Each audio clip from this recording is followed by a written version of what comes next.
We hot? We're rolling. Okay. No homework, right? So we don't need to go over that. Before you leave, you guys, can you pick up a copy of this book? Do some of you have this book already? Financial Intelligence. Did I pass that out last time? I didn't? We never had a class on that, or two? You did one book and we read like a chapter and. On like bank statements and stuff? Yeah, Okay. yeah, you didn't like the whole book, you only had us read like certain pages. of it. Yeah, well, that's this book. Oh, I thought it was blue. It was a different color. No. That was another book for another. Oh, you know, I might have found this one after the fact. Anyway, I'm gonna do the same thing with this book, so you guys like to read? So do me a favor, when you get it, this is yours to keep and to have it to hold. It's a really good book about, how, you know, what financials, when we talk about financials, financial reporting, balance sheets, income statements, cash flow statements, things like that. It's good for people that are non-accountants or non-financial people, and it's written, it's the best I could find that's written pretty much in layman's terms. That being said, we won't go through a lot of that book. We will pick parts of that book and go through, so we won't be going through all of it. But some of the fundamentals and some of the, you know, the basic financials and things like that, it'll help us kind of give a framework to talking about what a balance sheet is, what an income statement is. We'll spend a lot of time on an income statement because that, as managers, is what you will be mostly concerned with. But you should know what the other things are. So pick up a copy of that so that you have it. Do me a favor, write your name in it, like on the inner cover or something like that, because I envision them kind of being around and getting lost probably, and they all look the same and all that stuff. I don't have a particular reading assignment just yet. The reason I asked if we did it is I have some curriculum already written out, so I just must have had it and I just haven't taught it.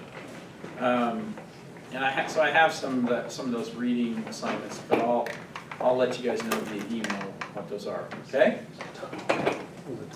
Okay. So today we're going to talk about specifically our rental service agreement with our customers, because what proportion of our business is on the rental side now in this location? The F&B side? Well, I mean, Percent. dollar volume wise, dollar. as a percent of total volume, anybody know? It's about 70,000 a week. I don't even really know exactly. I gotta guess something like that, but I know somebody that does know pretty well. So Probably 35%? on the rental, Yeah. Under contract? yes. Good guess, not a good guess actually, because I know that's not even close. So, But nice try. yeah, but nice try. What is it? 65% of our volume and 87% of our total customers. Say that Yeah. one more time?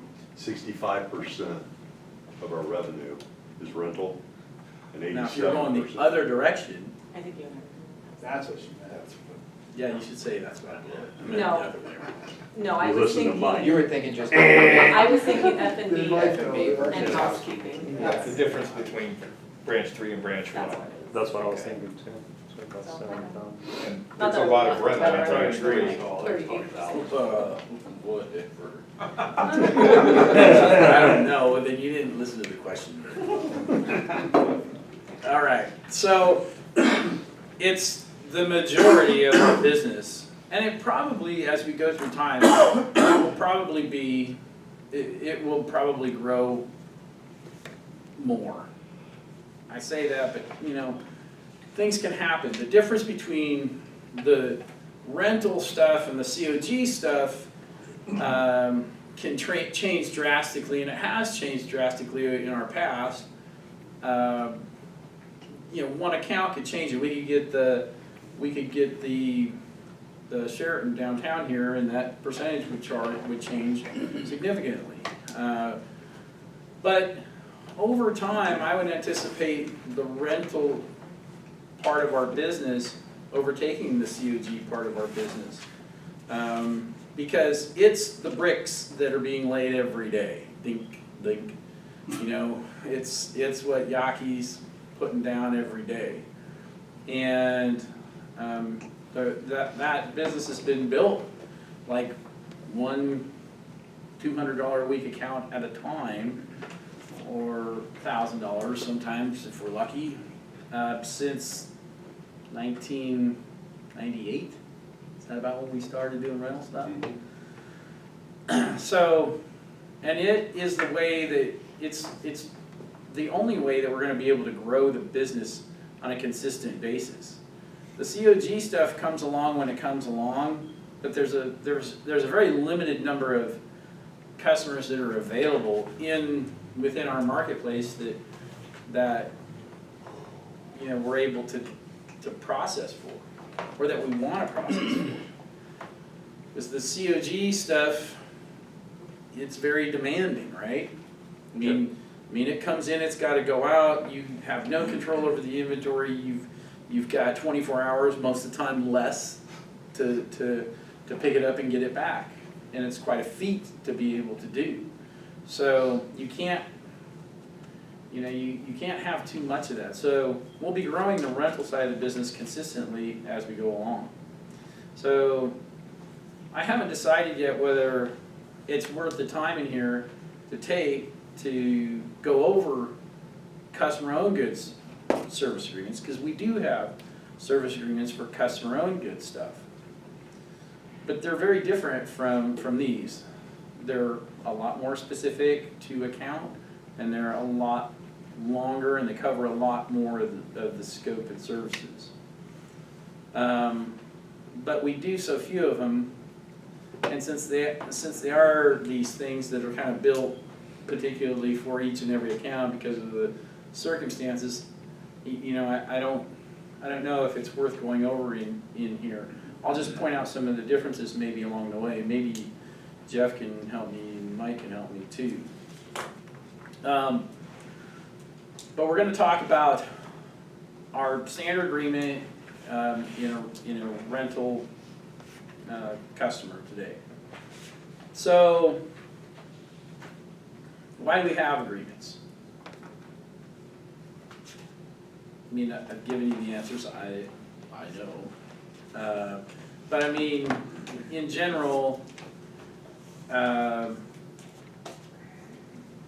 why do we need them?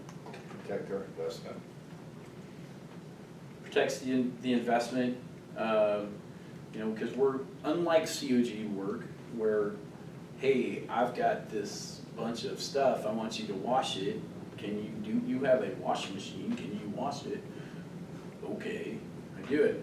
Now it's, hey, I need some stuff, can you buy it for me and provide it to me? I'll pay you a little bit every time you deliver stuff to me.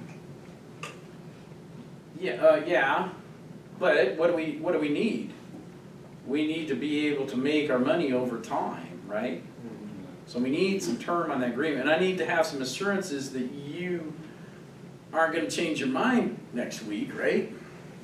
Because I'm going to buy, let's say I buy $10,000 worth of stuff for you.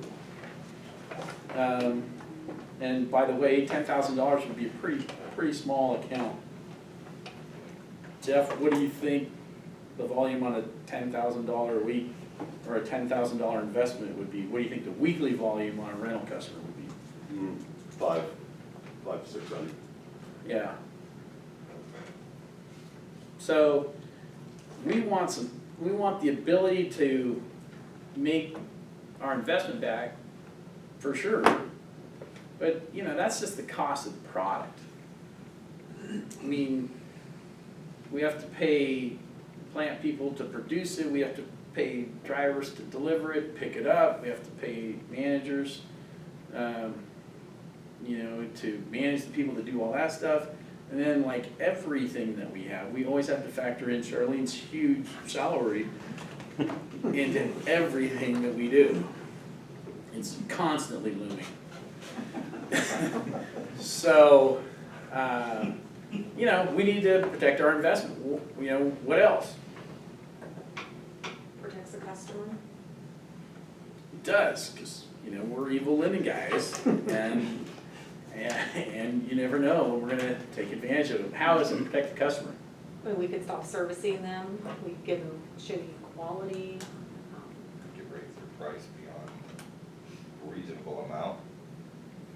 It's funny that you say this. Those are all great, but I bet if you went to a customer and you said, hey, we'll do it without an agreement, what would they say? Great. Yeah. I think most of the time they'd say fine, but they never think about the fact that, like, you could do all of that stuff. You could be delivered Thursday, so like, you know, my guy called in sick and I'm not coming today, you know, you're really kind of out of our delivery area and we decided not to service you anymore. There's no remedy for that. So, in these contractual agreements, there's provisions for the customer in these things too that they a lot of times don't think about. And it's because, why? Why do they not really care about that? They don't wanna have the commitment to you for any, because they wanna be able to change at the drop of a hat if somebody comes in with a penny cheaper napkin.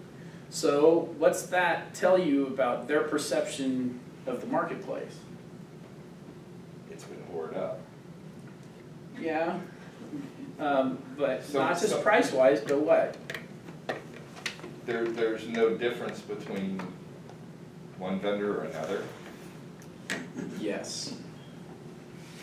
And so, we recognize that early on, going off in a little bit of a tangent here, but I always like a connection with anything from a core value standpoint.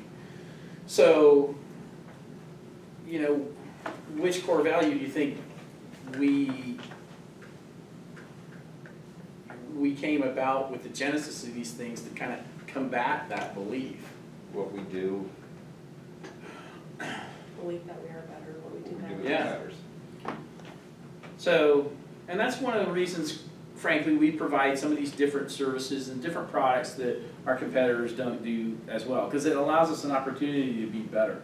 Because if we produce just the same napkin and you know, at marginal quality, I mean, we are just like everybody else. So, what else? Why else have these agreements? We take them to the bank with us. Yeah, it's just to say that. On its collective whole, you know, the business is secured. It's secured by these agreements. So, if I'm a banking or a financial institution that's looking at our business or our revenue stream, I look at the underlying business, and I don't know why I could have a brass doorknob shop in the mall, and I don't know how they evaluate those guys, but you know, once you have a service agreement somewhere, now they want to look at all of them, but then they like it because the business is secured. It's secured, saying like, okay, well, and if someone was going to buy us, they would say, I want to see your top 100 customers, and they would go through these agreements with a fine-tooth comb on your top 100 customers, your top 100 revenue producing customers, with the relatively few amount that we have, relatively speaking. I'd go through every one of them. When we bought Angelica, we did. So went through every one of them, looked at the expiration agreements, made sure that the agreements, they had 3 or 4 different versions of agreements, and made sure we understood each one of those, because it gave some comfort level in the stability of the underlying revenue stream. You dig? What else? Well, if you've got, again, it goes back to securing business, but they turn over managers so quick that a lot of times people will wanna come in and just make a change. So it limits what they can do there, and it also gives them an opportunity to get to know us and see what we do. Yeah. So it sets the ground rules, you know, for the business engagement. What are we doing here? How are we doing it? What's the price and all that sort of stuff. Anything else? I think agreements kind of help you build a relationship with the customer, because they're almost forced to have a relationship with you now. And rather than just treat you like somebody that comes in, drops shit off and leaves, you're in agreement with them, so you want to help each other out, they want to work with you, you want to work with them, everybody wants to be happy, and it just makes business go better. It's more smoothly, I would think. It's an important point. It is a defining, when a customer signs a renewal, or when they sign up for new business, hey B, can you hit the slide? You know, it forces the definite and the committed intent of the parties that we've got something going, we've got something going on. How many times do customers say like, yeah, we want you to bring some stuff out, we're about ready to open, or whatever, yeah, it's gonna get signed, yeah, can't you just do this, right? You know, how often does that happen? Every day. All the time. This forces the issue, because what would happen if you did that color change, or if you did install? If you installed, you can say you got a new opening and you installed it, and you know they needed this, and you're trying to do them a favor, and you installed the account, and they're a week into it, and you said, hey, what about that service agreement? We don't need it. That's okay, we're good without it. Even if they don't say that, you've lost your leverage. So the leverage is, I'm not going to start serving you until you sign that agreement, because that agreement tells me you're serious, you know?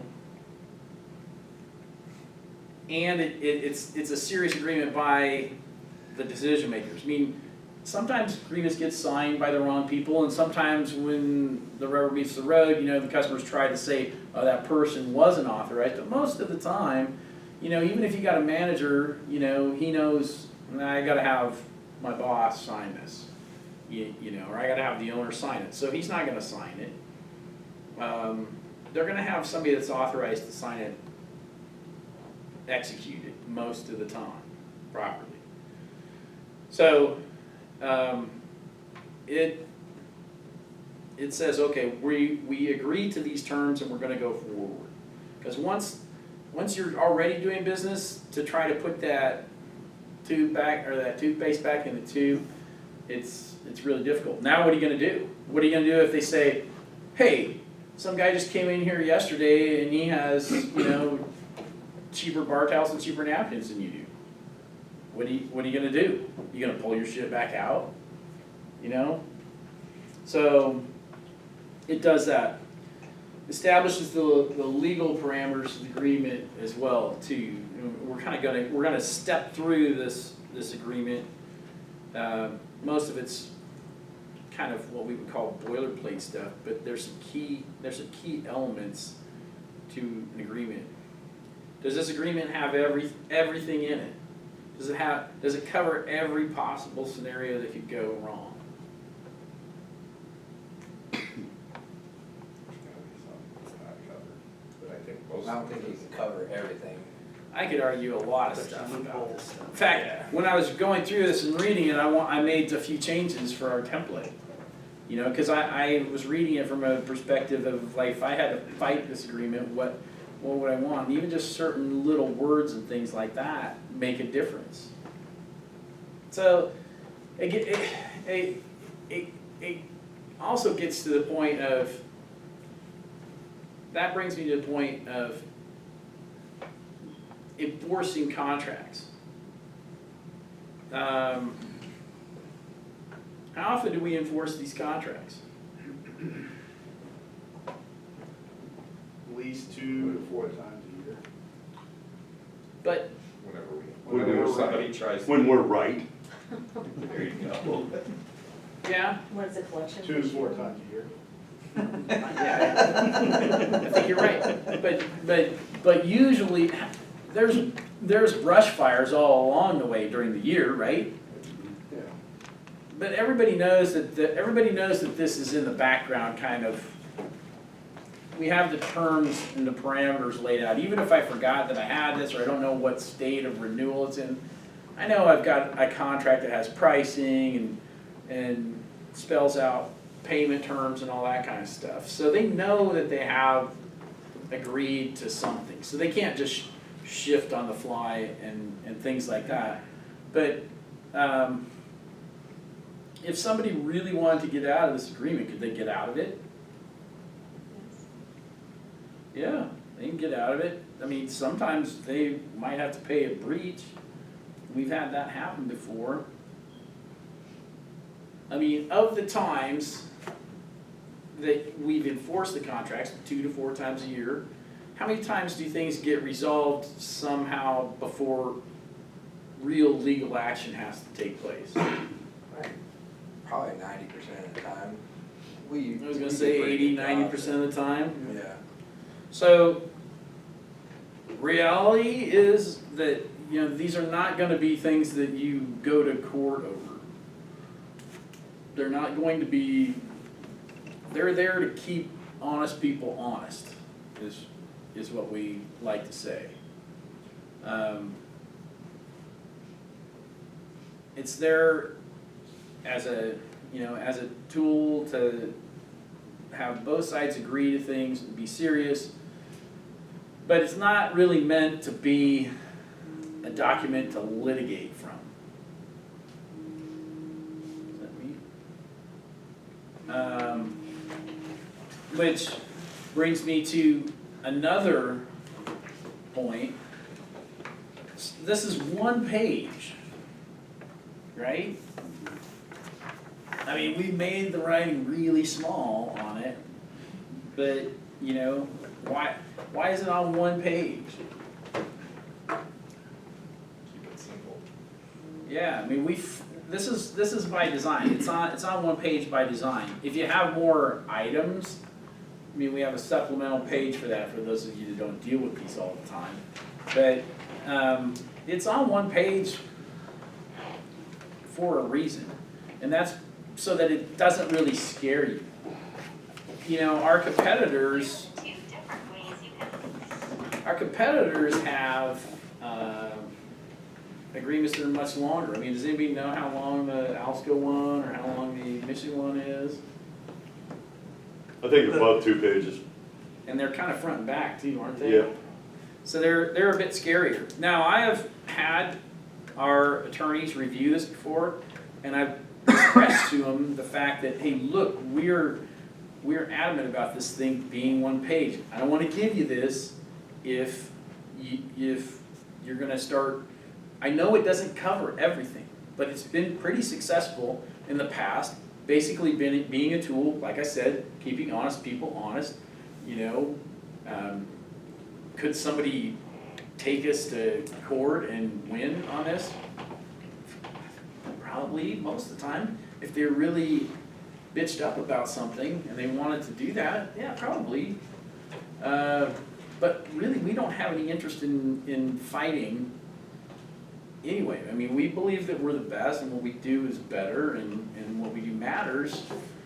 And if you've somehow found that out, unless I've got like some big financial problem with this, I'm probably not going to waste my emotion and my time and effort fighting you legally.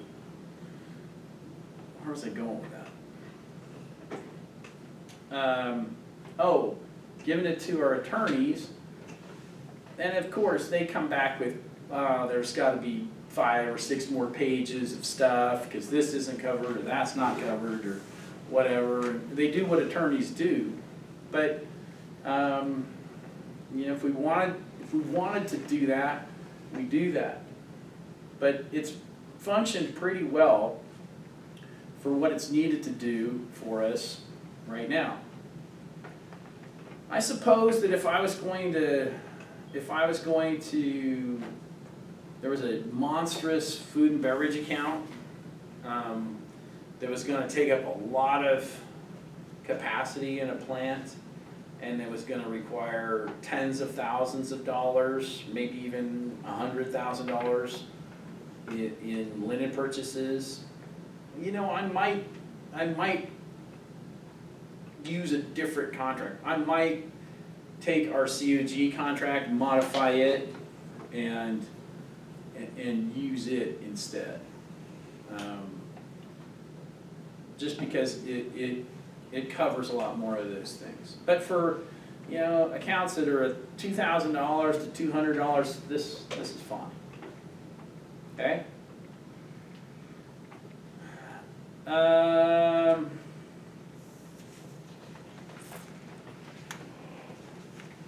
Okay, B, hit the next slide.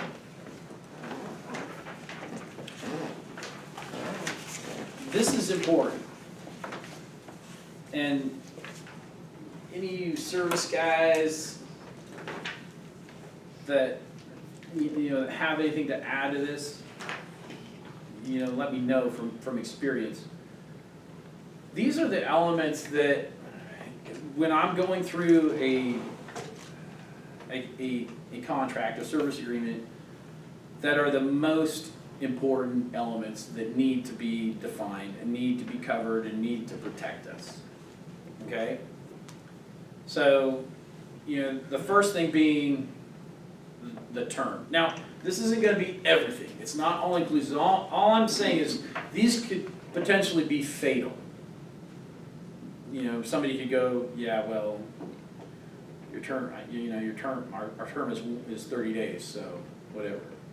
So, you know, I'm giving you notice or whatever. So the term is the length of time that we are agreeing to do business. And when I think of things in terms of term and protecting our investment and protecting our company, I think of things in terms of what's our investment and how much time do I need to probably make that back. So if I'm serving a 20, if the contract is for a white napkin, white tablecloth, bar towel and apron, 20 table restaurant, I'm probably more lenient with the term than if I'm installing lots of different colors of banquet cloths and or a special product or an imported product that maybe a napkin that costs 4 times as much as our standard rental napkin. Those are the things that make me want that term to be longer. Why?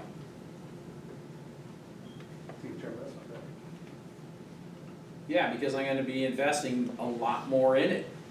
You may not have anywhere to put it otherwise. What do you mean? Oh, yeah. If you have Philidor napkins, you can't necessarily just go, oh, I can move these over to here.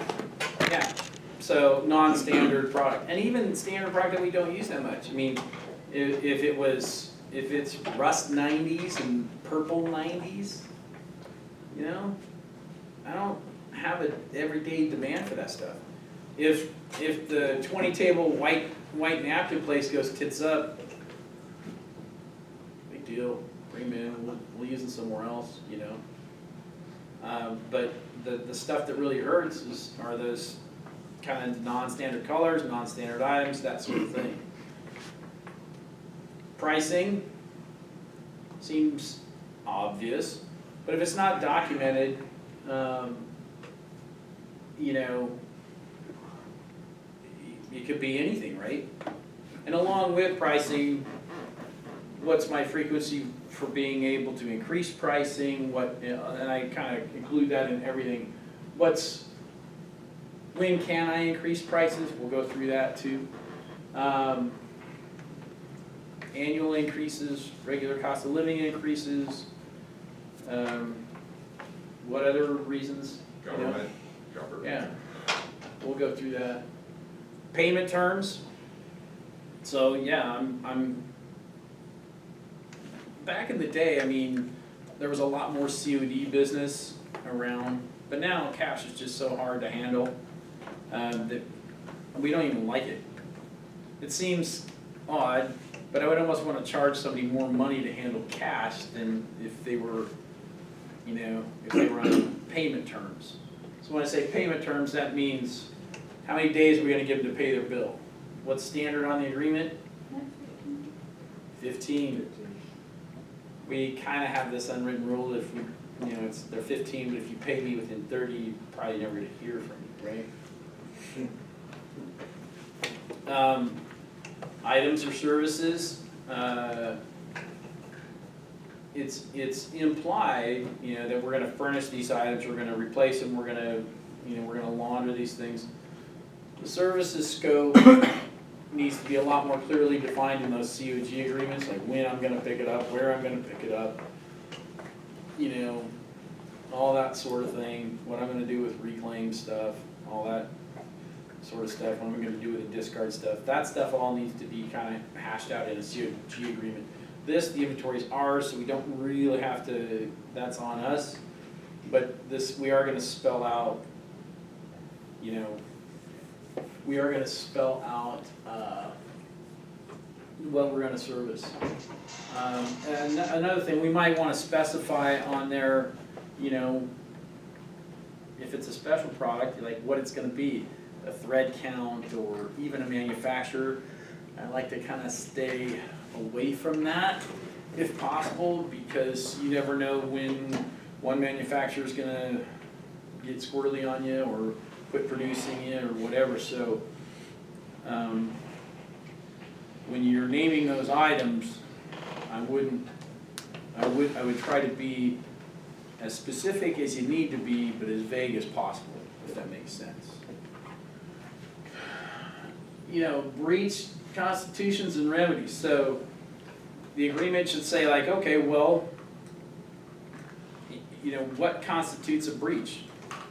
You don't pay me, you know, you choose to discontinue service for any reason other than, you know, as defined by a service guarantee or whatever in the agreement. Let's say you just found a cheaper price. So, but then, and this is where a lot of agreements kind of fall down is, you know, okay, well, you've got a breach of a contract or somebody not living up to their end. What do you do? In our case, we have a real simple remedy in here, and we'll go through that as well. Exclusivity is important. What do I mean by exclusivity? They can't take it to someone else. They can't have somebody service the same items that we're servicing. That's one part of it.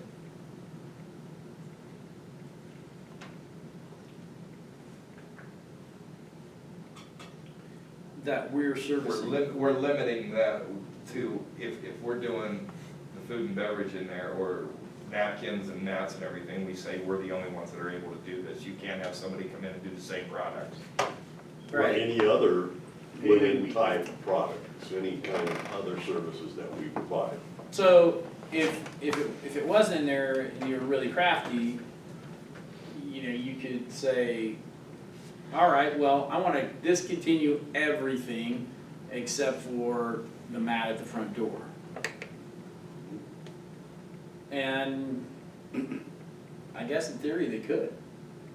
And it would be hard for me to fight against that if I didn't have some sort of exclusivity. Access to inventory, what's that mean? That we have the access to? Oh, We have to be able to get in and look at our stuff and like do an inventory on it. And gonna be their set inventories, they should always have access to get the inventory that they promised?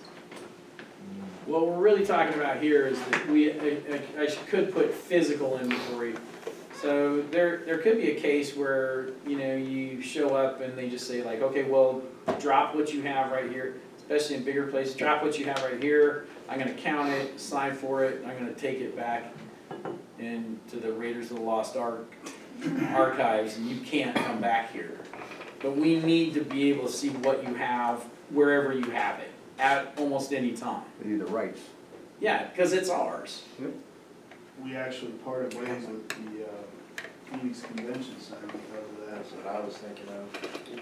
We were only allowed to see what was in the Yeah. room where we dropped, Before but the CDA place came was up. like 30,000 or, well, it was like 500,000 square feet or something. Place downtown? And they wouldn't let us inventory. Oh, yeah, no, you can get in there, you just Okay. tell that fucking Korean guy. No, I'm fucking not leaving till you open that goddamn door. That's my shit.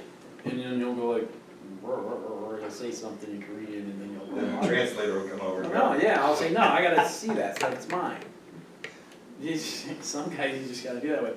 Assignability just means that, okay, you and I got this agreement, but if you sell this business in 3 months, I've still got the investment in my products. This agreement transfers on to whoever you're going with.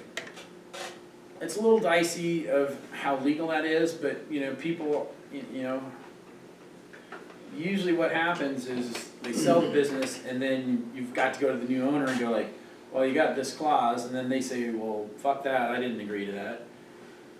And then you say, yeah, you did, because you basically bought his obligation, which is this, and he did, but that's one of those things where then you need to make a choice if they're gonna fight, you know. It's just easier if you just say like, hey, you know what, are we doing anything wrong? Let's just stay here. B, next slide. So, let's start going through the agreement. Hey, go, I thought of one that would be another Okay, component. sorry, yeah. Signature. It's obvious. Probably right, yeah, I guess it's kind of implied, but, yeah. Signature or the right The people? right person is probably even more important, is like, are you authorized, you know, to sign? Yeah. So on the top of this, in most agreements you have recitals, and recitals are things that say, on this day, therefore, to whom it may concern, this or that or the other. Whereas this company resides at this place, and this company resides at this place, this person wishes to grant this person the right to do this to them at this time.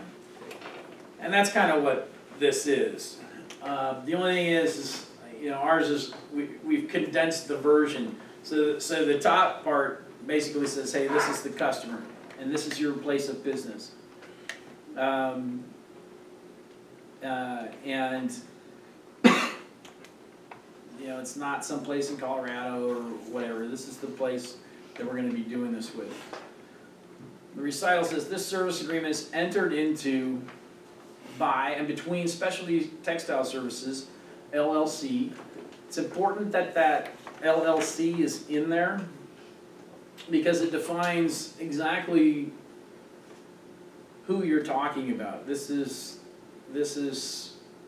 a legal entity that, and they know who they're dealing with. They know what type of entity they're dealing with. They're not dealing with a sole proprietor. They're not dealing with a partnership per se. They're not dealing with a corporation. They're dealing with an entity that is a limited liability company. And there's a legal reason for that. You need to notify, you know, whoever the other part of the contract is with, who they're dealing with. Because that's one way they can simply get out of an agreement a lot of times. They can say, well, I didn't know who I was dealing with. There was this guy named Jeff. I thought it was Jeff. I thought it was Jeff's company or whatever. No, you're dealing with Specialty Textile Services, LLC. Then in parentheses, and here on out, we can use abbreviations, but because we've defined who the supplier is. And it's even further said it's an Arizona limited liability company, so there's no question about who they are. They can look us up and see if we're in good standing or whatever. And then this is one of the changes I want, then we give like a ½ an inch little space that we're supposed to write the customer name in, which we're gonna change that. But by the same token that we've defined specifically who we are, we need to define who they are. I ran into this situation just a couple months ago in San Diego when we were doing this deal at the Hard Rock. You know, BJ had the contract written, Hard Rock Hotel San Diego, and I'm like, I know that's not their legal name. And in fact, I don't know, and I told him, I said, I don't know what kind of entity that is or whatever. And I said, can you go back and ask them what it is? Oh, that's what they said, that's what Gavin said. I'm like, tell them that we need to know their legal entity name, because in those cases, we need to name them as an additional insured on our policy, so when our driver inevitably smashes into like 5 or 6 cars in their parking lot, they know we're insured. So, they're like, no, that's it. So I'm like, okay, I know it's gonna come back around, and it did. Oh, that's not the name, we need to change the name of this. It was like 2 lines long, or whatever. Usually it's some weird name that is DBA, doing business as, whatever the name is on the sign of the establishment. So it's important that we get the legal operating entity name in there, so that we have both legal entities that are contracting with each other.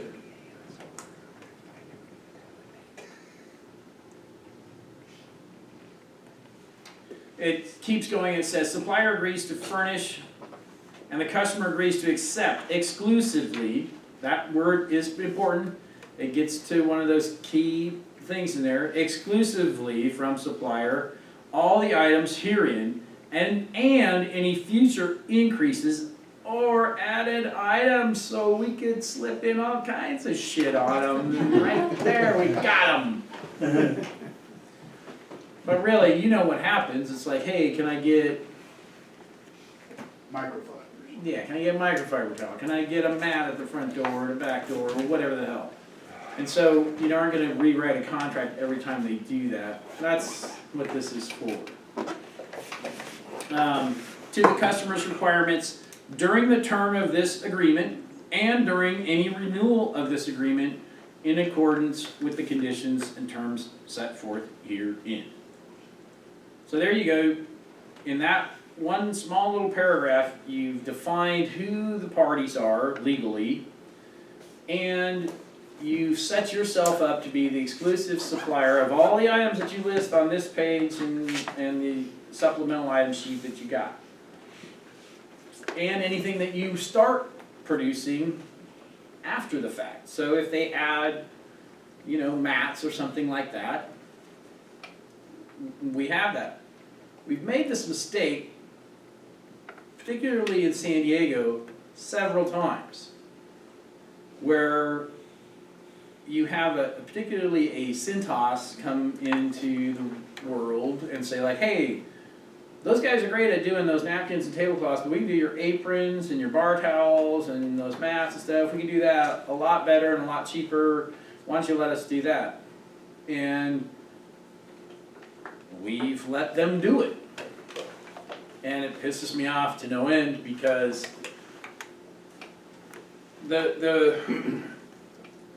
I've said this before, I'll say it again. So once there's a fixed number of competitors that we have. When we're dealing with people that need linen, tablecloths, napkins, that sort of thing, a real piece of linen. There's a handful of customers that can produce, or competitors that we compete with in that realm, right? And you can name them all here in this market. We can name them all in San Diego. But if you start talking about mats, aprons, bar towels, and garments, now what have you done to that handful? You know, you've got like 5 handfuls now. So having linen in this account is a barrier to entry. So it says, you can't come here G&K, you can't come here Cintas, you can't come here UniFirst, you can't compete. As long as we don't fucking let them. You know, and this clause here says, no, can't do it. And the minute you walk in there and you go like, oh shit, and they're like, yeah, Joe wanted to go with Cintas, you know the guy over there is really good, and you know, you'll get a shot at it next time, right? That's how it goes, right? Then you go, no fucking way, man. You can't do this to me because, you know, I got an agreement. The first thing I just say is like, hey, well, no. And then pretty soon you're gonna have to say like, no, we got an agreement that we get this. Because we've produced a proposal and pricing all based on the whole package, not just part of it, you know? They're trying to cream the crop, so to speak. So that's why exclusivity protects you. All right?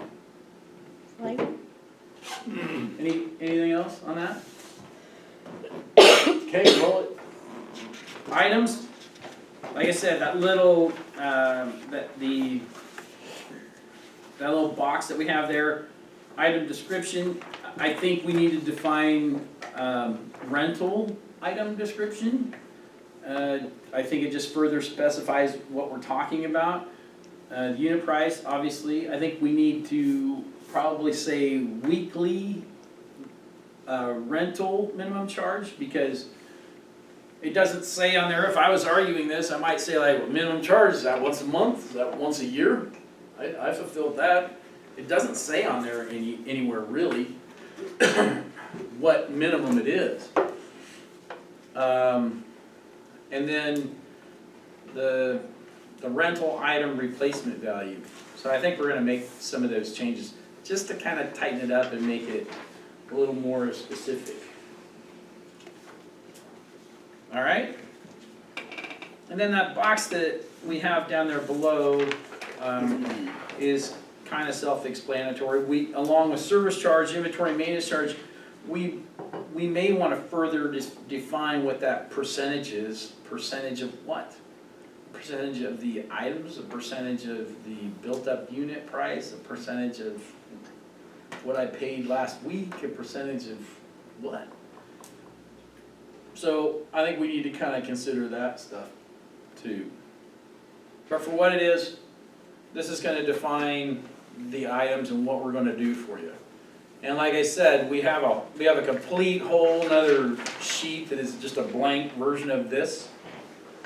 That does he use that a lot? Yeah, quite a bit. Because there's only like For the F&B guys. there's only like 6 lines on here, right? So probably have to use it almost all the time. You know, if we find ourselves needing more space, we might even just make this a 2-parter with the items on one sheet and all the terms on another, but we'll see. Okay, next slide. So let's talk about paragraph 1.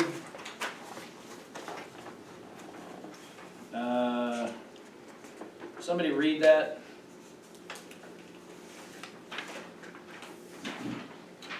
All items furnished to the customer shall remain the sole property of the supplier and are furnished for the exclusive use of the customer on a rental basis and shall be laundered and cleaned only by supplier. Okay, stop. There's a lot in that sentence, right? Okay, so first of all, it clearly defines that my shit is my shit, my stuff is my stuff, right? So just because I bring it here, you didn't buy it, you're renting it. So that's important that somebody doesn't start to think that it's theirs. They do though, all the time. And they don't want to pay for stuff even though it's on their fucking shelf. This is a weird dynamic in this world, especially because it's what I define as, this is a reciprocating product, and it's not theirs. And and for some reason, they think of it as a case of tomatoes, that okay, you have a case of tomatoes, I'm going to pay you, and now it is my case of tomatoes to do whatever I want with, and if I want to keep it over here, I'm gonna keep it, and you can't touch it, I bought it. You know, if they perceived it more, that napkin more as a rental car, you know, their mindset would be right. Yeah, it's only a napkin, but it's still, the premise is still the same. You don't own it, you're borrowing it for a period of time for a rate that we've agreed to. Right? Yep. So this paragraph, what else is in that sentence? So it's our property for the exclusive use of the customer on a rental basis. So in other words, you can't re-rent it to somebody else. You can't sublet my stuff to somebody else. Never had that happen, but They've loaned it. They've- They can't loan it. they've loaned the exclusive use. Technically, they're in violation of the agreement.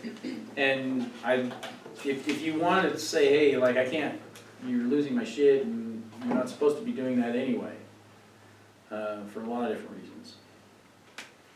Yeah, read the next sentence, Brian. And shall be laundered and cleaned only by the supplier. Okay, so we run into this sometimes, we don't do a lot of hotel rental stuff around here, but we run into it sometimes where Raj wants to we rent him washcloths and hand towels, and he thinks they're his, and then he's got a little wash machine, and while you're not around, he washes he'll do the sheets, but I'll do all the terry here. No, it's ours, and or you know what, I don't even want you to do it because you'll fuck it up. You'll re-up it and do all that kind of shit to it.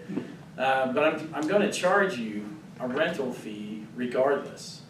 So, next sentence. If any items furnished to customer are lost, damaged, or destroyed while in customer's possession for any reason other than normal wear, then customer shall, on demand, pay supplier current replacement cost for any such loss, damaged, or destroyed. Ha-ha! We have them again. So, while you got it, don't fuck it up, or don't let it get fucked up, because it's your responsibility, and if you don't do it, you're gonna get dinged. So, if somebody ever says I never agreed to pay damage charges or whatever, you did. It's in the first paragraph. Should have seen that. Trying to forward you signed your name? Yeah. All right, any questions on that? So a lot in paragraph 1. Some of these paragraphs have a lot more in them than others. Okay, next one. Mike, read me paragraph 2. STS guarantees to deliver high-quality textile rental products and services at all times. Any complaints about service, cleaning quality, or finish quality which has not been resolved in the normal course of business must be transmitted via registered letter or overnight delivery to STS. If STS fails to resolve any material complaint to acceptable industry standards within 30 days, the customer may terminate this agreement. So that's basically the performance guarantee. Now, what's wrong with it? There are no real standards. It's kind of nebulous. But We set our own standards. they're kind of nebulous, but we have at times gotten to the point where we've said hey, I've gone to 3 competitors that produce the same product and looked at their stuff out on tables ready for use, and I invite you to come with me and do that. Nobody's ever taken me up on it, and I said that's a good cross section of the industry. Nobody's ever taken me up on it, but that whole paragraph is it's a comfort paragraph for the customer. It basically says, hey, we're going to do what we said we were going to do, and the normal course of business thing just says, we might have some shit here and some shit here. We don't need to notify on every little thing, but if you got a chronic problem that's happening consistently and you feel like you need to, send us a registered letter or send us a FedEx, and that puts us on notice. We got 30 days to remedy it, and if we don't, then this is all bullshit. It's all gone. How many times has that happened? Couple in the 13 years. I've actually gone and uninstalled an account that, and I said, you're right, we've fucked this up consistently. But it doesn't happen very often. Usually we can get it right. But this customer, or this paragraph is the guarantee for the customer, and it also defines what we want you to do if you've gotten to that level. So that's important because it spells out, hey, this is, when you send me that letter, now I know I'm on notice. It's not like, yeah, well, Joe told you last week or whatever, I sent you an email or I called you or whatever. This is how they're supposed to notify us, okay? So the methodology of that and the guarantee for the customer. All right, paragraph 3. Virginia, will you read that for me? Yes. The parties agree that supplier's count of pickup and delivery shall be proof of the amount of linen service provided, unless customer gives written notice to supplier of any objection within 7 days after delivery of linen. Ha, we've got you again. Why is that? Why do we care so much about counts? Otherwise, we just charge them for however much shit we said we picked up and. How many places do you have actually check you in and actually do a thorough? Not many. Usually they do if they're a new customer, maybe for the first month or so, and then after that, they're busy and they're like, just do your thing. Yeah, and so,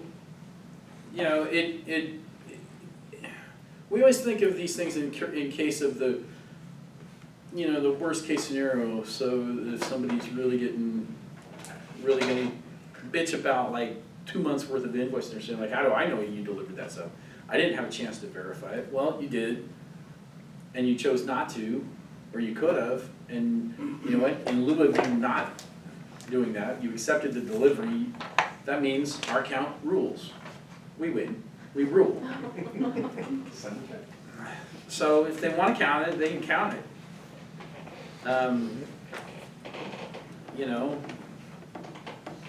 We've had instances where we've counted stuff with customers. It usually doesn't last very long. It's too tedious. It takes too much time, and that sort of thing. So, but this is really to prevent people from coming on the backside and saying like, well, I don't know you delivered that stuff, and I never had the chance to do that. Saying yes, you did. Okay, paragraph 4. Domingo, hit me with that. Suppliers should have reasonable access to customers' place of business during normal business hours as often as necessary to check, deliver, or inventory any or all of the linen items furnished by supplier. Yeah, so it's the access to inventory that we're talking about. It's crucial, just like we told the Civic Center for the City of Phoenix, like, no, you can't, because you don't know. Quick story in San Diego, when we bought the book of business from San Diego, they were serving, they were proud of the fact that they were serving the linen for SeaWorld. And so I went out there and watched the deliveries being made and walked around SeaWorld and stuff like that, like as a civilian. Well, the deliveries were being made in this giant receiving warehouse, and it was one of those deals where, yeah, you drop your shit there, I'm gonna bring out whatever I've got, and that's it. I couldn't see what was on their shelves, I didn't have any idea what was there, and when I was walking around, there's, imagine like a Disneyland or whatever, they have stuff everywhere. They have little banquet facilities, a restaurant over here, that there, there's stuff's everywhere. And you don't, and they used to basically email in orders for like 200 seafoam 90s, 150 black 90s, 80 purple this, whatever. And that shit would, they would just fill it. It would go out there and no one ever knew if it ever came back. And they could have started probably their own linen company for all we know. And I don't think they were trying to, but the point is I knew in a lot of cases, the person that needed the stuff was across the property from wherever probably 1,000 of whatever they were ordering were. And there were lots of cases Angelic was just buying more shit and shoveling more stuff in there. And you can't afford to do that, especially with those large cloths. I talked to him about ways to be able to have access to the inventory, or at least the mutual place where you go, and they didn't want to work with us that, so we actually said, we're not buying that piece of business, they can go somewhere else. It's that important to what we do, so, and yeah, we've got a guy in San Diego, he referred to this Korean guy that's all crotchety, and he's like a linen hoarder, you know, and he's got like 3 stash rooms of linen, and he won't let you see it, like, I don't know why, but, you know, if you just tell him, like, I'm not leaving until you show me that, you know, show me that room, because I need to know what you really have. And it gets into the, you know, we talked about it before, but if I don't have access to the inventory, a large part of what we really do is we manage inventory.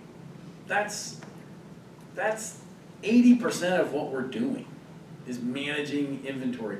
And so if you're gonna cut me off and I can't see it, I can't work it. I can't make it happen. Okay, paragraph 5. Charlene. Supplier shall invoice customer upon delivery of each linen supply. Said invoice is due and payable cash on delivery, or if customer's credit is approved by supplier, net 15 days of invoice. Delinquent accounts may be converted to a cash on delivery basis and/or be subject to a service charge on past due amounts of 1.5% per month or 18% annually. Okay, so you start off as a COD customer, so that's where we're starting. You're gonna pay me when I show up to make a delivery. Upon my approval of your creditworthiness, I'll convert you to a charge customer. Well, the fact of the matter is, like I said, we really don't want them to be a COD customer. And if you're not really creditworthy, then I really probably don't want to use a customer anyway. So, okay, so it defines that, and it says, hey, if you become a payment problem, I can basically put you back in jail. I can now convert you or revert you back to a charge or a COD customer. So I'm reserving that right to do that. And then, well, at the beginning it defines the payment terms. And then at the end it allows for the provision for a finance charge. So if you get past due and we apply a finance charge, if somebody says, hey, I didn't agree to that I'm not paying that finance charge, well, you agreed that you would when you signed this agreement. Okay? Any questions on that? What about the stopping service or holding their service? Is that somewhere else? Or is that we just? Well, Charlene calls him and says, hey, Oh. don't Yeah. deliver anything until you get a check. Well, you know, technically, if we want to at that moment, we could say, you breached this agreement. So we're still being, and you need to remember that when we're, from a collection standpoint, like, hey, we could call this whole thing, this is a note, basically, and we could calculate the breach, which we'll get to in a second, and just call it, because you didn't keep up your payment terms. But we're still working with you. It's, we've taken one extra step. All right, Jeff, will you read paragraph 6? In consideration of the substantial investment made by STS in merchandise and equipment to provide service to customer, this agreement shall continue for 60 months from the first delivery date specified above. The service agreement shall be renewed automatically for the same period of time, provided it is not terminated by either party by written notice at least 60 days prior to the expiration of the initial term or any renewal term. In the event of increased costs, STS may increase its unit rental rates not to exceed 6% for any 12-month period. Okay, so a lot in there. The first sentence is basically saying, we're making an investment.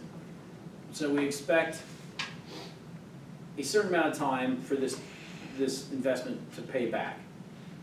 The face of this agreement, the standard is 60 months, 5 years. It gets changed from time to time, and that's okay. Like I said, it depends on the investment, you know, how substantial the investment is. There's also an automatic renewal clause in there. It says it's going to renew for the same period for one like term. I don't know, what percentage of the time does that get ixnayed? Well, it's contested a lot, but we're at about 100% as far as coming to an agreement with them. I mean, we don't usually have to go. But you'll have one or two customers. Yeah. Right, I'd say one or two right now that have. I had one last week, Paradise Valley Country Club, and he nixed it. But When he was renewing? yeah. Yeah. But as far as in a breach situation, it gives us leverage. People will try to bullshit us all the time. I've been doing this 20 years, this won't hold up. We've been doing it 25, and it always holds up. I'm not a lawyer, but. Yeah, well, it's cool, let's test it. It probably doesn't get scratched more than 10% of the time. Really? Yeah. Like when Yaki sends stuff up, he Yeah. must just go like, hey, look at that sign here. Go to Yeah, this. he's Oh, I know. He does the whole sleight of hand thing. Yeah. Like new ones? Oh, that's nothing, just go ahead. I'll fix that later. Sign this order for Yeah, him. new ones, zero. This order for- 0%. Yeah. Yeah, most of the time it will hold up. It's called an evergreen clause. Like most of the time it does hold up. One term, one time, one roll for the like term. People will say all the time, no, it won't. Yeah, most of the time it will. If you get down to it, sometimes it won't be enforceable. But again, we're hoping not to get there, you know? It gives a provision for termination, so if you want to quit, let me know 60 days in advance. That probably doesn't happen very often either. I have signed agreements like this, and I've written the quit letter like in the first week, like and sent it in. But this says within 60 days, or written at least 60 days prior. So this one I would do. I'd send the quit letter right now. And then they're like, what's wrong? Nothing, I'm just reserving my right to quit, without it renewing. Because inevitably, they'll forget about it. And it also allows for the standard annual or increase within any 12-month period, right? So it doesn't necessarily have to be in 12 months. It's in any 12-month period. We changed the wording of that because it's just easier for us to do price increases annually. So we do them at the beginning of the calendar year. And so if somebody comes on in July, we're gonna catch them up a little bit on that January price increase. Maybe I won't hit them for the full amount, maybe it will, whatever. But the provision is in the agreement to increase their price in that 12-month period, and that is in a 12-month period. Now, once they're on the cycle, it'll be another 12 months before they come back around for another price increase. Everybody get it? That's why it's in there. That's kind of just the standard inflationary cost of living price increase, okay? Tim, will you read 7? In addition to the cost of living increase before mentioned, such prices may be increased by the reasonable cost of suppliers' compliance with new legal requirements imposed by any governmental agency. Supplier agrees to notify customer of any such increase at a minimum of 30 days in advance.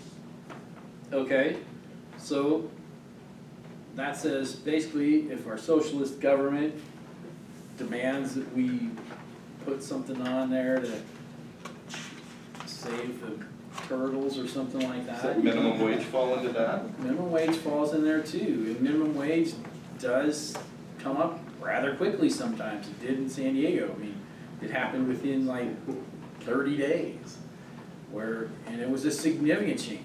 Like minimum wage increased by like $1.50 or something like that. So it was something that we had to react to. But, there might be some sort of, they might put some sort of, they don't do it here, they do it in California, so you have to basically, for water, you have to, like, you know what a seat license is in a stadium? It's a shakedown, it's where you have to buy like a 5-year right to buy like season tickets for the Cardinals. So you have to basically sign a contract that says, I'm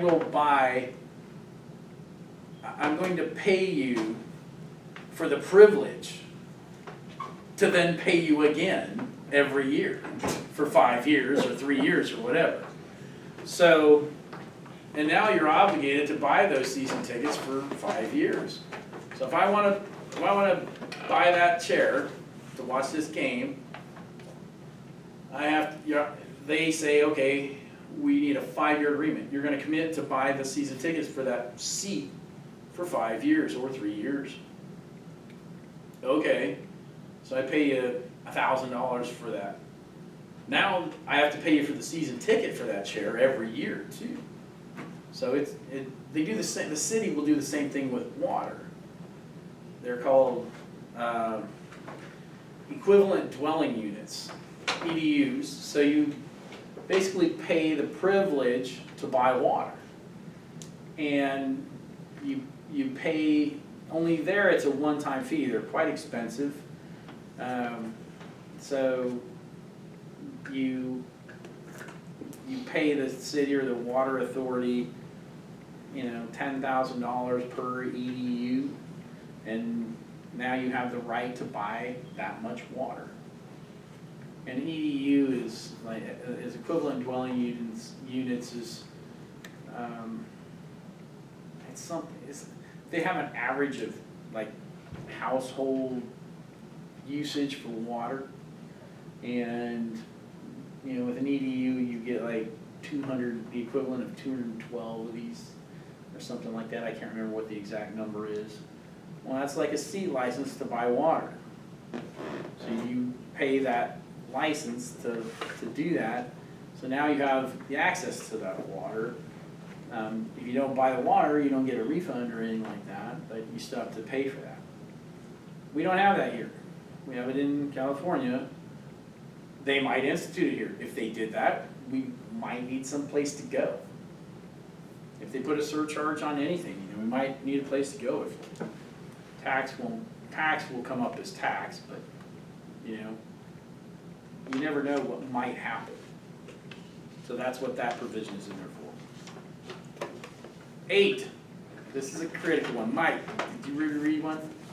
You're so good, I want you to read one again. Because it would be otherwise difficult or impractical to fix the exact amount of the damage to STS in the event customer cancels this agreement for any reason other than as described in paragraph 2, customer will pay to STS 50% of the average weekly dollar volume for the unexpired term based on the 13-week period preceding the cancellation. Okay, so remember we talked about breach and remedies? Well, that's your remedy.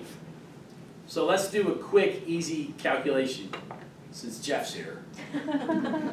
So let's say you have a customer that's running $1,000 a week on average, and that's what it's averaged for the last 13 weeks. And at this time, they're saying like, I want out, I'm gonna go with my brother-in-law's company, whatever the hell. Okay, well, you have exactly 1 year left on your agreement, since we're making this as easy as possible. So it's $1,000 a week average for the past 13 weeks. They got 1 year left on their agreement. What's their breach? 6,000. 26,000. 26,000. So it would be 50% of the average, so 500 bones, right? Times 52, so it's like 26,000, right? 26, yeah. Yep. So that's how we calculate it. Now, you know, people argue that all the time, that's fine, whatever. We can negotiate that or whatever, but, that is the remedy, that's how we calculate the breach in the event to do it. Or if you show up and your shit's out on the street and you didn't get any notification and they're just like, yeah, you're out, man, you guys are in, there's term left on it, or it's like, okay, I'm gonna deliver you a bill. And then it becomes a legal issue, you know? And so now, we can sue them for that amount, and we sue people in small claims court. What's the limit on small claims nowadays? We do it through a collection agency now, so we just do it for them. Because we got lazy and complacent. We did just as get a in $31,000 because you have to be present. I can deliver a power of attorney really easy. They I have to- no longer let me represent the company in I court. can make that happen. But I should. That's funny. You got a $31,000 breach? Yeah, you just did. Who? Sushi broker. But then we got them back, didn't we? Scared? Yeah, oh, you delivered it. You delivered the breach letter? Oh, yeah, they had it Yeah, for months, a couple months. yeah. So it is something that now they know shit just got real. So sometimes that's part of keeping the honest people honest too. Okay, so when you guys wonder what these service guys do all day, this is what they do. Think about how to fuck people over.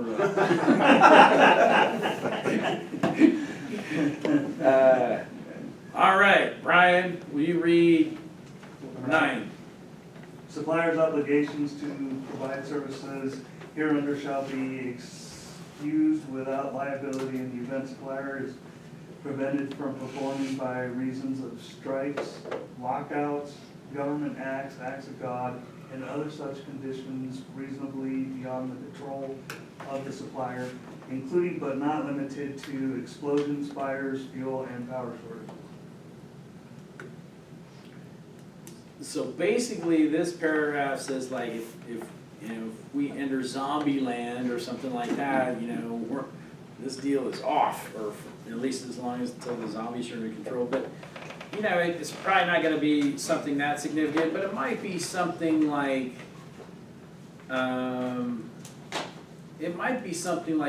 we don't have access to your hotel, let's say, because it blew up, or a gas line blew up and they've closed the hotel. It's going to be closed for 60 days or whatever.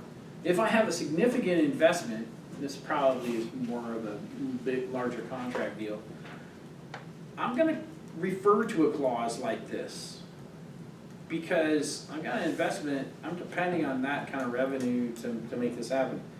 If it's a little restaurateur or something like that had some water damage and he's closed down for 2 months or something like that, yeah, I'm not gonna add insult to injury. Although he's probably getting insurance to cover it, and we can be paid through insurance stuff.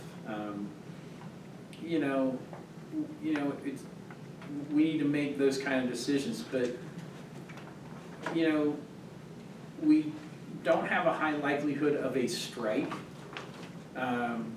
Since we are non-union. However, we could run into a place that is striking and they could have a threatening picket line or something like that. We don't run into even that too much or ever here. We've never run into that here, have we? I think Cintas did, I think, wasn't, who's the place that made the airbags? TRW. Weren't they on strike once? Probably, people were dying out there. That's right. Yeah, it was TRW. But I still, you know, if you were in a union, heavy union environment, I mean, you know, another union guy couldn't cross the picket line, and so there might be delays, and you might have to have a manager do it, I don't know, there's a whole bunch of bullshit that we don't have to really worry about. More of it's like government acts, like if they shut down a street if there's a riot or, you know, whatever. Or what, an act of God, what's an act of God? Tornado, earthquake. Yeah, flood, something like that. But this also protects, What? this also protects us, so if we have a fire, they can't come back and sue us and say, our linen burned up. You know, our linen burned, COG customer, our linen burned up in your plant, and you couldn't service us. Well, that's covered with insurance, and there's provisions in a COG thing for insurance, so. But the fact is if we had all their linen, they couldn't do anything with their rooms for 3 or 4 days until you could get backup supplies. Could they come back and sue us? Yes. No. We have their product. And first of all, they can sue, anybody can sue anybody for I anything. know, but. And yeah, they would probably prevail. And, but there's business interruption insurance that's covered, that covers that, even for them.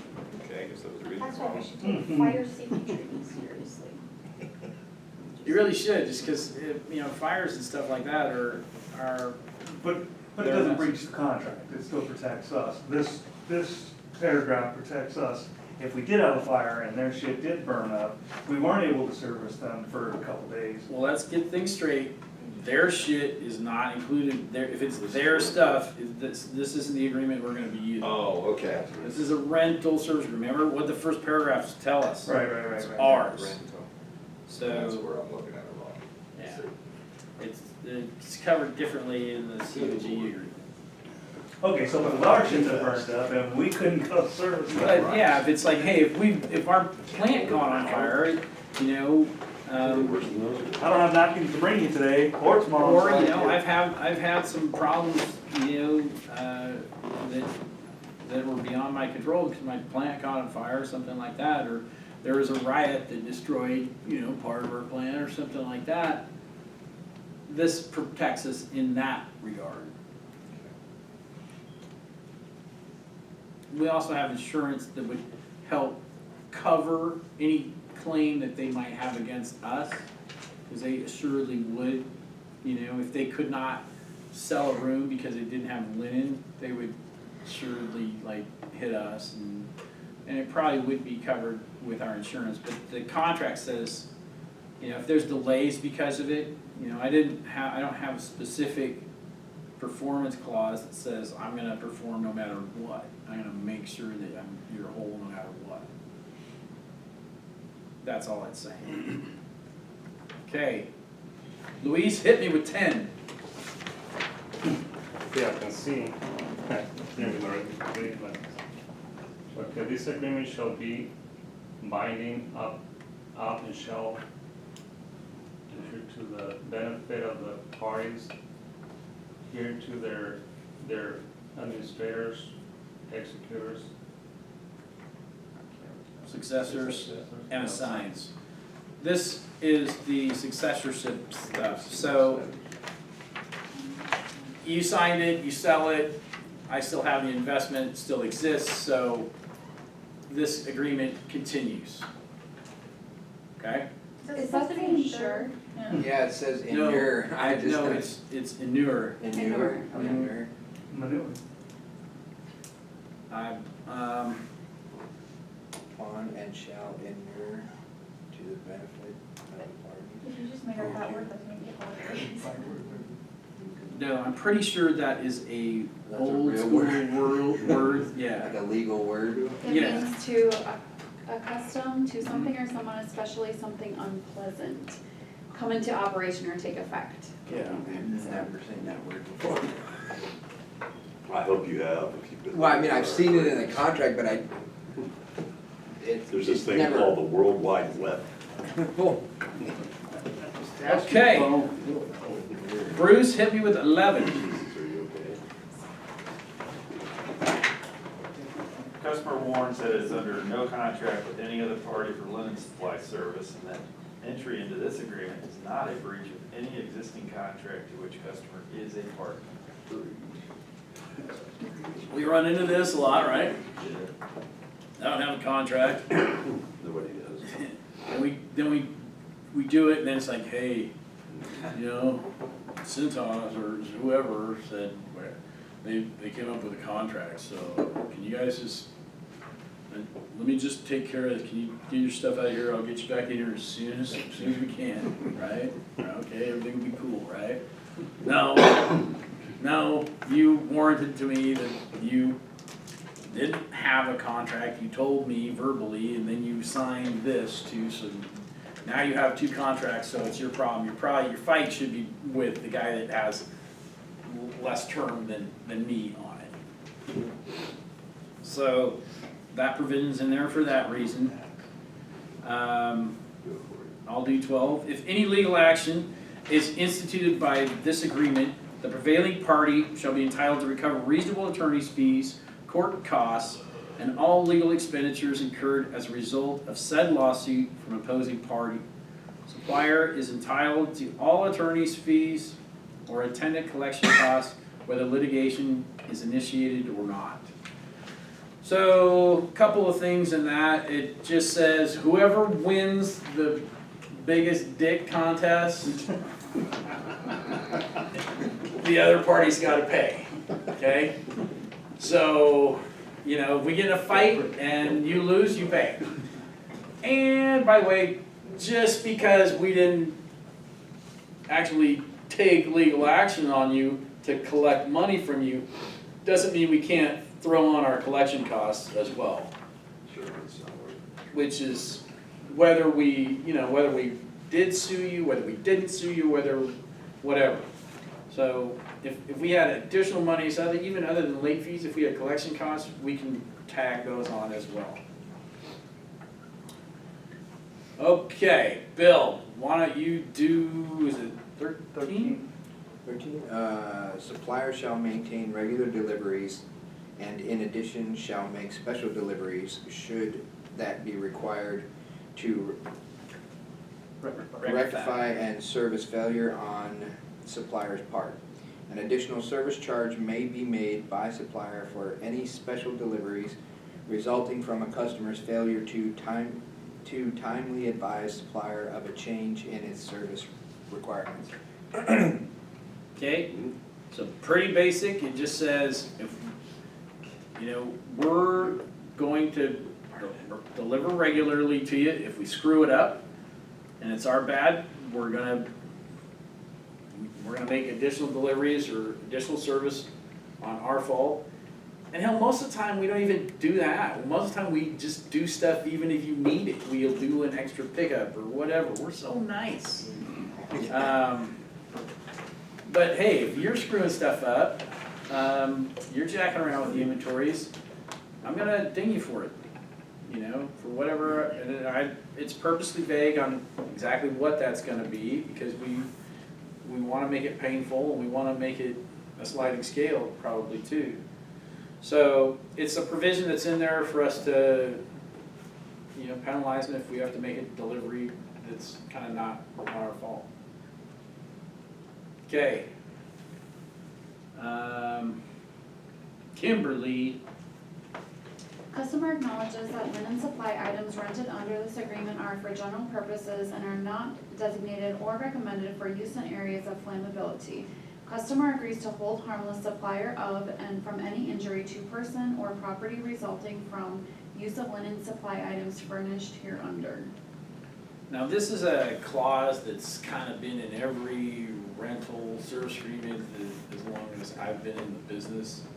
And I think it stems from something long ago. Somebody told me one time, like, there was a fire and somebody tried to put out fire with shop towels or something like that, and it made it even worse. And then again, getting, managing to the level of stupidity, like, it's like, well, how did he not know that those shop towels couldn't be used as a fire extinguisher, You probably have some liability that you didn't notify him that he shouldn't do something like that. So I'm surprised that ours isn't a little more specific. It's called a use clause. So it says there for general use. I'm surprised that this clause doesn't say something more about it. It's not to be used for anything that's not intended for the use of. So, if you're Like stopping water from flooding in the restaurant. like yeah, that. or like if I tie a baby cradle up with a bar towel and it rips or something like that, it's not my fault that I didn't tell you, hey, you can't tie up a baby cradle with a fucking bar towel, dumbass. San Marcos, What? we fought over this clause because they were afraid maybe what if somebody hung themselves with a bath towel? I don't remember that. We did? And what were we supposed to do? They wanted us to be responsible.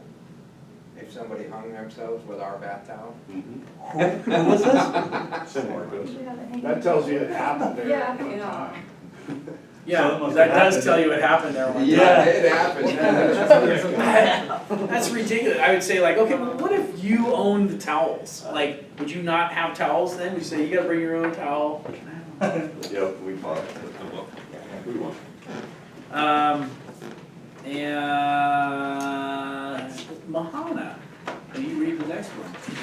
If any provision hereof is determined to be invalid by a court of competent jurisdiction, the remaining conditions hereof shall remain in full force and effect. So, this is a standard clause in nearly any legal agreement. It says like, hey, if one provision in this agreement, somebody rules is not legal, it doesn't mean that everything's screwed up in it. That's all it means. It's a boilerplate deal. And the last one, this agreement constitutes the entire agreement of the parties superseding any prior understanding. No waivers or statements made by any representatives of supplier will be valid unless contained in the agreement. Any dispute in connection with this service agreement or any matter relating to this service agreement shall be resolved by binding and final arbitration under the Federal Arbitration Act. So, a couple of things in this is it says, hey, this is it. If we didn't specifically agree to it, it's not in here, then we didn't agree to it. It doesn't mean that there isn't stuff that you're doing and we're doing that are running outside of this. There very certainly may be. But that doesn't mean that we're gonna be bound to continue to do that stuff, It just is, we're bound by whatever is going on and whatever is defined in here. The other thing, the last part of it is important. This happens a lot in these agreements where you're getting the parties specifically to agree to arbitration. Does anybody know why that's in there? It's happened a lot in our industry, and the main reason it's in there is because that one clause will prohibit it from being part of a class action lawsuit, which is a shitstorm for any any supplier. So in other words, if there's an attorney that finds that you did something wrong, let's say they found that your service charge was illegal, or they've just got a bunch of people bitching about the service charge. They go back to every customer that you've ever serviced, ever, and they say, hey, do you want to go after this guy? If you do, just sign this. I'll give you a piece of the action once we get it done. And you get this class action lawsuit going.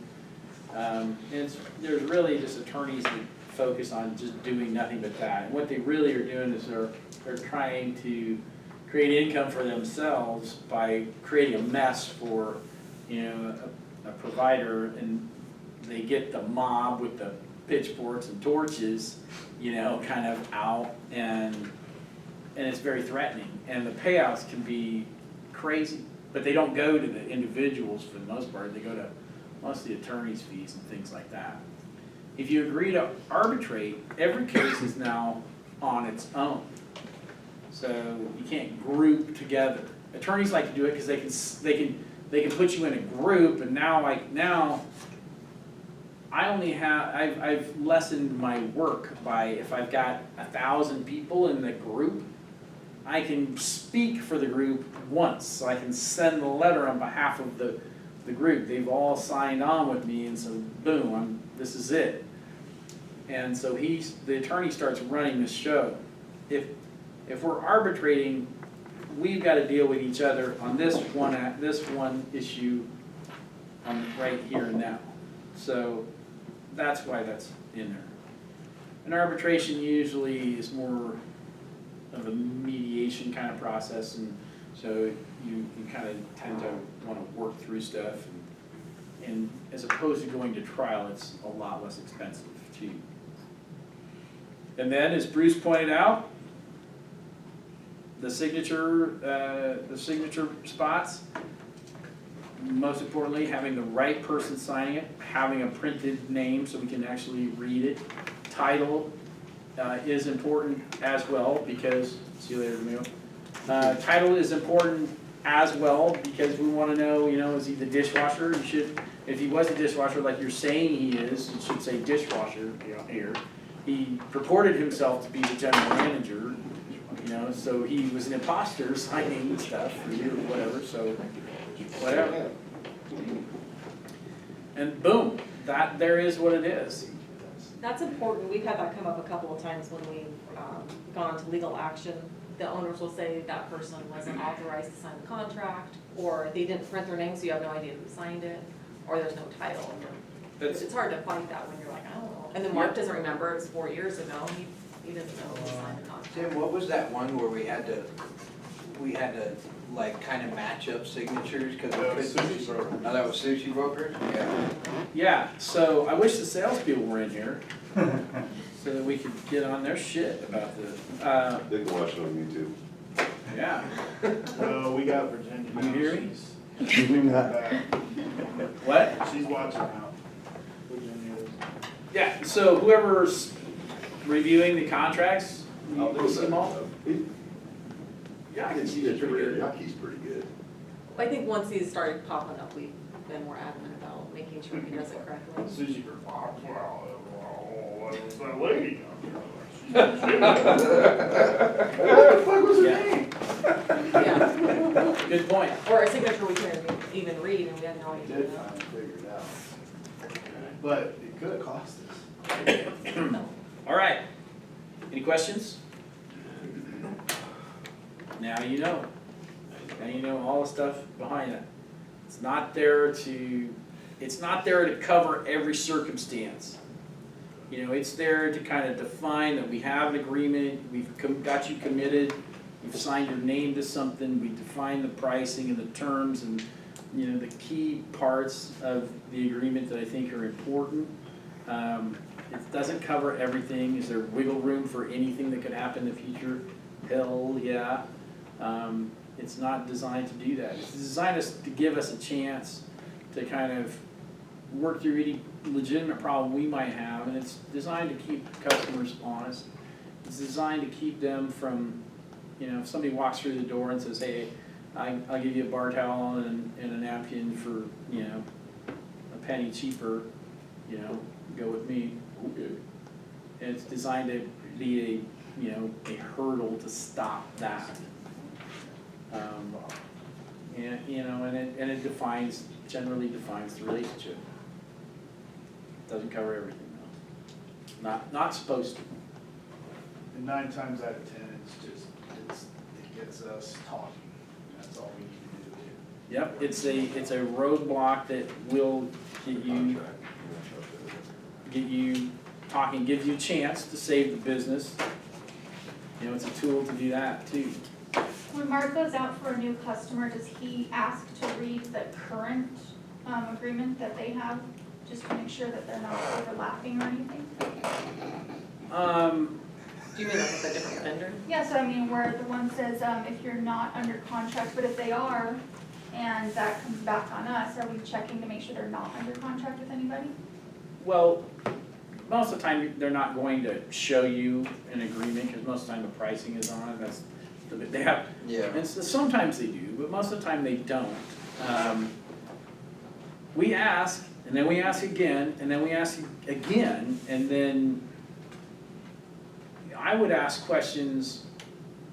We have to be careful, because there's this thing, this legal thing called, induction to breach, which means if I'm coaching you on how to get out of an existing agreement with a current customer, a current agreement with, a legitimate agreement with a competitor of ours, you can't legally do that. You're inducing someone to breach. You're coaching them how to get out of it. You can't do that legally.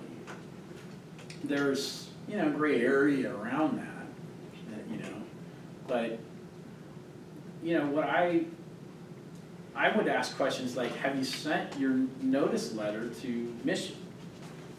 And, yeah, we did. Well, what, did they respond?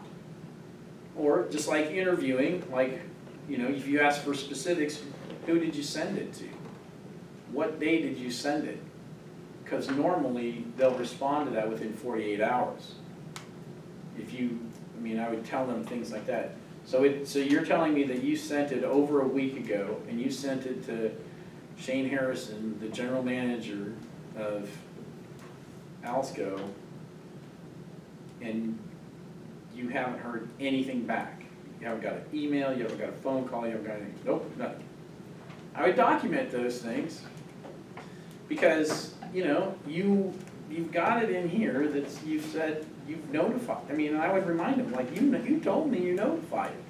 You gave me his name. You told me on this day you did it. We spoke on this day. You said it was more than a week ago, and you haven't heard anything. Now they're saying something. Then I would say, like, well, tell them you never said anything 2 months ago. So we can ask questions. We can ask questions, but have we not? We need a whole class that's just. We need a whole class to tell customers are liars. Don't we? You guys want to teach it? Because Customers always don't lose anything. Because Give me a week just to write down some scenarios I've gone through and we'll have a whole class. yeah, they're so they don't always tell you the truth. You can only get it so far, but if you get some specifics, it gives you something to go on. But most of the time, they won't show you the agreement. I'm sure BJ asks them, BJ, hey, can I see your agreement? Yeah. Or can I see your invoices? Will, It's the official contract release, so. We do have, like, we through intelligence sources, we have copies of the agreements of all of our competitors, so we kind of know what they say. But I don't know at any given time whether a guy's really under an unexpired term. But I do know, I can, us kind of being in the business for a while, you kind of can get the sense of what's going on, just by, is that competitor acting like this customer's in jeopardy? Have they been out to see him? If they notified him and they're a big moving customer, and nobody's seen them, I'm kind of suspicious that that they've really done it. So I might even probe a little bit more.